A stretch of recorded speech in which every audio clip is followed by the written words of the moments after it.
You know, sometimes I like to act like a monkey. I'll just grab my own human feces and just lob it out the window like max speed, hoping to hit like a random passerby, and then they'll be like, oh my god, I just got hit by flying feces, and it'll be like the highlight of their day, right? But that story is still somehow less interesting than what's going on Twitter right now. Basically, at this point, you guys know that Elon Musk is pretty much the physical embodiment of trollface. Give a guy enough money and power, sprinkle some cat girls and memes on it, and you got Elon Musk. So basically, this interaction had me dying, okay? It's an altercation between Elon Musk and one of his current employees, okay? This guy still works at Twitter. Well, maybe. So Elon Musk says, by the way, I'd like to apologize for Twitter being super slow in so many countries. The app is doing greater than 1,000 poorly batched RPCs just to render a home timeline. Now, let's all pretend we understood that. Nobody really cares.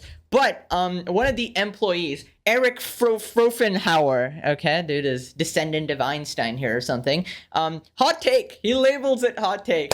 Quote tweets his boss, Elon Musk, and says, I've spent 6 years working on Twitter for Android and can confidently say this is wrong. Twitter employees love playing like hot potato, you know? They just like, they respond to their boss, a very bipolar type of person over here. Okay, that's probably not the right word. A very crazy type of person who, you know, who's got the trigger finger, right? He'll fire you at a moment's notice, okay, which he pretty much did to 3/4 of the goddamn company. So it just baffles me that some employees are still feel okay that, hey, I'm going to correct him, right? And Elon Musk is a man of free speech, obviously, right? That's what he campaigns about all the time. So when an employee calls him out publicly on Twitter, you would expect a very nice response, right?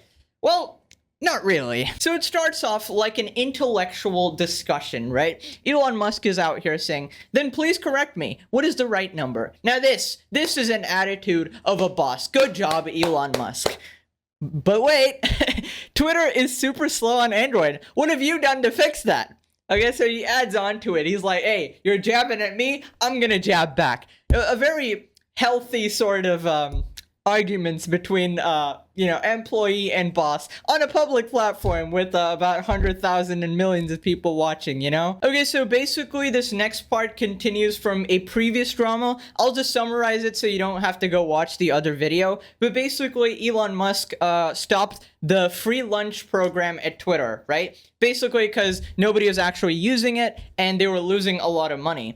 So this guy responds saying, Elon Musk just exposed that Twitter was paying $400 per employee for daily food services. Geez, I wonder why they're losing money. Ha!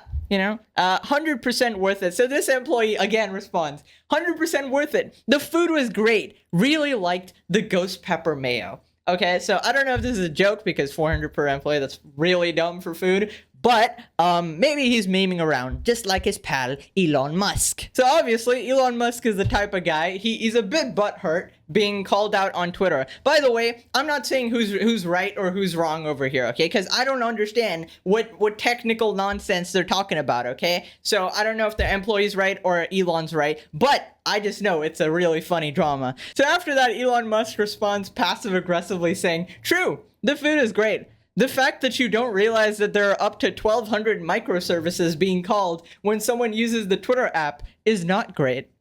Basically saying, hey, don't call me out on Twitter or I'm gonna call you out on Twitter, alright? It's like watching two like extremely spoiled kids just like bicker at the playground. I just love it. Now I know what you're thinking, where is this going, right? Don't worry, we're getting to it. Money Tech Nerdy responds to the original tweet saying, I've been a developer for 20 years and I can tell you that as the domain expert here, of course, you should inform your boss privately. Trying to one-up him in public while he's trying to learn and be helpful makes you look like a spiteful, self-serving developer. Now, our pal Eric here doesn't want to back down, right? He's like, hey, I'll call him out if I want to on a public platform. He says maybe he should ask questions privately, maybe using Slack or email. You know, now we have the best guy of this entire interaction, the snitch, okay? The legendary snitch, the golden snitch. Langdon says, at Elon Musk, with this kind of attitude, you probably don't even want this guy on your team. And Elon Musk immediately responds, he's fired. Oh boy. Oh boy, oh boy, oh boy.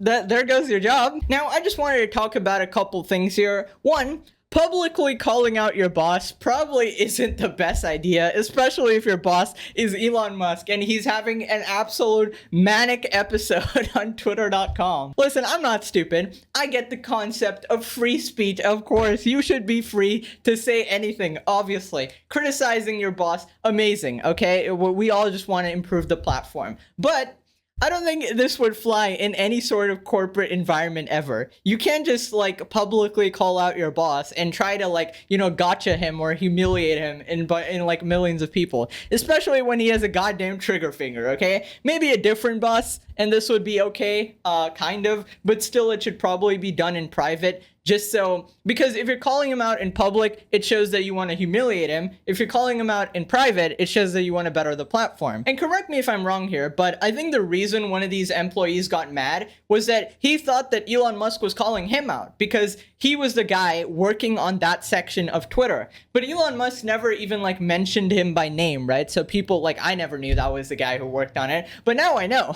I just think the employee definitely needs to watch the frick around and find out video. All right, today we're going to talk about how we can find out and how much we can find out and what it takes to get there.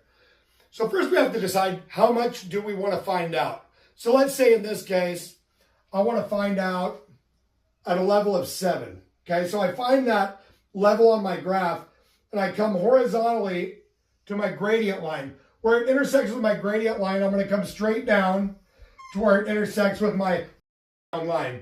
That there is going to tell me how much I have to around to find out what I need to find out. See, as you can see, the more you around, the more you're going to find out. So yeah, basically, if you want to flip around, you're going to find out. Now, let's just all agree that it is incredibly petty by Elon Musk and the developer. I don't think either side was in the right here, but we don't care because it's hilarious. And can we just talk about this is not a meme. This isn't a reality TV show. This is a real guy with like a $250K salary at Twitter.com, and he just lost his source of income because he wanted to mouth off on Twitter. I love it. I love this so much, bro. I can't believe this is actually a real thing. We live in the biggest clown world imaginable. Now, apparently this guy actually made like 500 tweets correcting Elon Musk again, kind of like adding on to it. So when he said like, what have you done to fix that? He responded, we've tried to improve performance, blah, blah, blah, blah, blah, blah. Some people are pointing out that, hey, if you had 6 years to work on it and you didn't do anything good, then it's your fault. And some people are like, oh, it's Elon Musk's fault because he didn't give the go-ahead to allow them to make these changes or whatever. Well, not Elon Musk, the previous staff's fault or whatever. But nobody really knows the technical details of whose fault it is. I just know it's really funny. Anyways, hope you enjoyed. That was the clown issue. Ha ha ha.